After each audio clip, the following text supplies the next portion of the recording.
Bonjour, vous m'avez entendu dire qu'on pouvait changer les droits du propriétaire d'un fichier, de son groupe ou des autres sur Linux.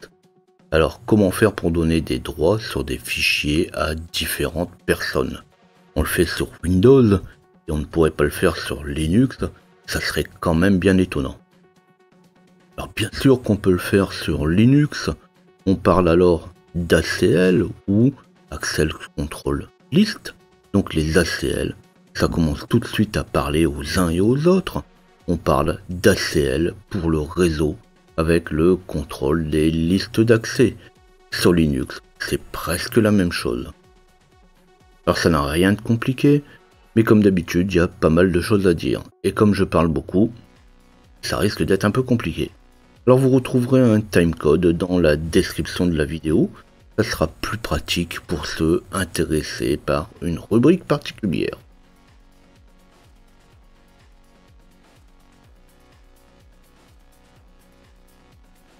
Alors comme je l'ai dit, vous allez voir, ça n'a rien de compliqué. La preuve est qu'on va commencer par installer le programme. Alors on parle d'ACL. Le programme s'appelle simplement ACL. Donc c'est pas compliqué. On va faire un apt install ACL, un yum, un yast, un DNF ou ce qu'on voudra. De toute façon, ça sera la même chose sur toutes les distributions. Donc je vais faire un apt update de apt install ACL. Alors en plus, il est généralement déjà installé sur la plupart des systèmes, comme ici, c'est mon cas. Donc vous avez vu, déjà, il n'y a rien à faire de ce côté-là.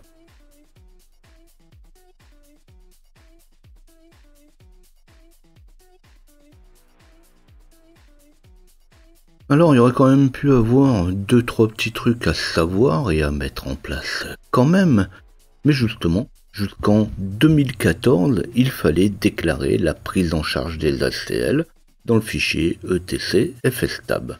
Le fichier fstab, j'en ai déjà parlé à plusieurs reprises au sujet du montage des partitions. Il suffisait de rajouter ACL dans les propriétés de montage des partitions. On ajoutait ACL après default ou après RW dans la partition concernée. Mais comme on n'est plus en 2014, on l'a déjà bien dépassé, eh bien il n'y a plus rien à faire. Il faut juste savoir utiliser les différentes commandes. Alors ici, si j'en parle, c'est qu'effectivement, vous pourrez quand même tomber sur des vieux systèmes, sur des anciens systèmes, et justement, il faudra penser, si vous voulez mettre en place des ACL, à configurer cette partie. Alors bien sûr, il faut mettre ACL dedans, démonter et remonter la partition pour que ACL soit pris en compte. Mais là, comme de toute façon on utilise souvent aussi des systèmes plus récents, il n'y a rien à faire.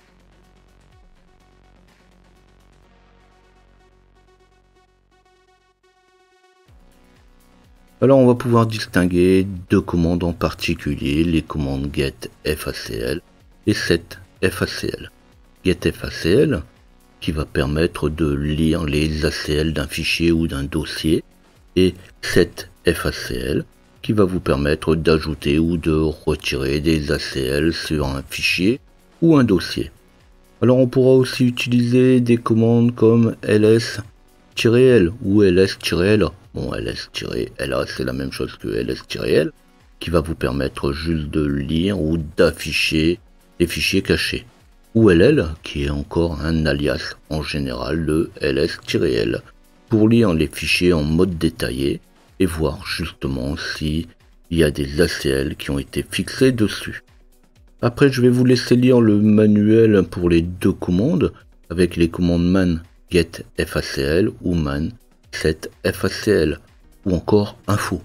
Et vous verrez les principaux paramètres. Alors ici, je vais créer un fichier vide que je vais appeler fichier dans mon dossier home et on va voir comment ça fonctionne pour lui mettre ou vérifier s'il y a des ACL dessus. Alors pour créer mon fichier, je vais juste faire un cd/home et derrière je vais faire un touch fichier. La commande touch fichier qui va tout simplement me créer un fichier vide.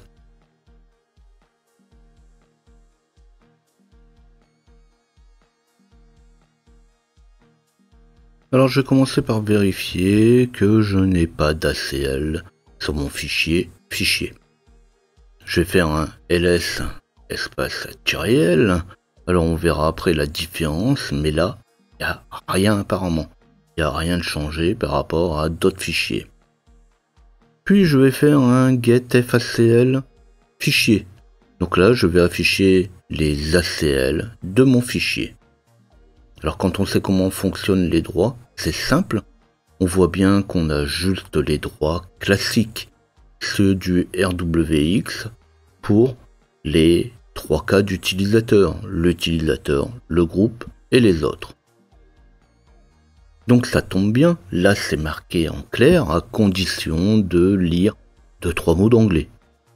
Et je vais pouvoir placer les droits sur mon fichier et je vais faire un set FACL espace -m espace u2.loisel2.rwx fichier avec la commande set FACL qui va me placer les ACL avec le paramètre m-m pour lui dire qu'on va ajouter des droits, U pour utilisateur, 2 points, c'est le séparatif, l'utilisateur, Loisel, 2 points, et les droits que je vais lui mettre, RWX sur fichier. Alors pour ceux qui avaient suivi mon tuto sur les droits, j'aurais très bien pu mettre set FACL-m espace u2.loisel2.set fichier avec 1 pour R, 2 pour W et 4 pour X. 1 plus 2 plus 4, ça fait 7. Donc là, si vous n'avez pas compris cette explication sur le RWX, eh bien je vous invite à aller voir mon tuto sur les droits, comme on pourrait faire un chmod 777 sur un fichier. Alors cette fois, j'ai donc mis les droits en lecture, écriture et exécution sur mon fichier fichier. Et je peux lire les droits avec la commande getFACL fichier. Et on voit bien que cette fois ici, il m'a rajouté les ACL pour mon utilisateur Loisel et il lui a bien mis comme droit le RWX.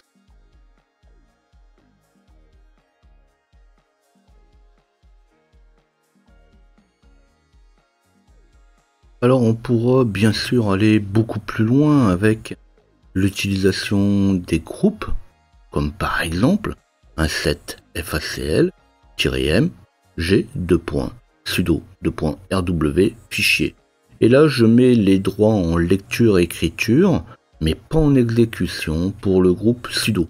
Alors bien sûr sudo c'est un exemple parce que généralement le groupe sudo a bien plus de droits que ça. Alors si je fais un getFACL un fichier, là je vois bien les droits qui ont été mis à mon groupe sudo. Alors on pourra aussi utiliser des paramètres comme -r majuscule pour faire du récursif dans les dossiers et sous-dossiers. On retrouve finalement les mêmes paramètres que quand on fait un chmod ou un chown. Ça sera exactement la même chose.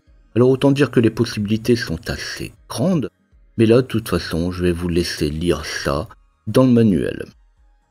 Alors il y a alors une commande que j'ai pas encore utilisée, c'est la commande ll ou ls-l pour pouvoir lister en mode détaillé le contenu du dossier en cours. Alors bien sûr on va pas retrouver les ACL, l'affichage n'est pas assez fin, mais on peut quand même remarquer un plus à côté des droits de mon fichier fichier. Le plus signifie qu'il y a plus d'infos sur les droits du fichier. Et effectivement, on parle des ACL. Alors on pourra encore le faire sur les dossiers, avec par exemple les caractères génériques au besoin. Alors vous avez bien compris que le principe est de toute façon le même.